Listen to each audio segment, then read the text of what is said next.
విజయవాడ ఇంద్రకీలాద్రిపై కనకదుర్గ అమ్మవారికి వసంత నవరాత్రులు పురస్కరించుకుని వైభవంగా పుష్పార్చన నిర్వహించారు. నటరాజస్వామి ఆలయ ప్రాంగణంలో నూతనంగా నిర్మించిన పూజా మండపంలో పుష్పార్చన చేశారు.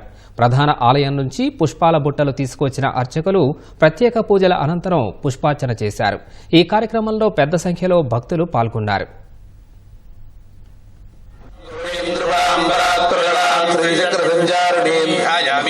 दुर्गं दुर्गे नमस्ते अंबिके ध्यानं समर्पयामि आवाहयामि आतलं समर्पयामि जपभवदानमूर्तिर्धातन हेरणाय यक्षते योगस्वदमोदनाय नमः ओम ईशानाय देवाय नमः ओम पुष्पते भगवत्पापनासादं नविर्गामि सज्ञात सौभाग्यमार्तवोर्तवयमन मंजीर मंडज श्रीपदाम्बुजाय वन्दे महालावण्यदेवदेवासनस्तुदामद्वाडवी संस्था कदम्ब परमासने सुरासागर मध्य प्रहर्षदा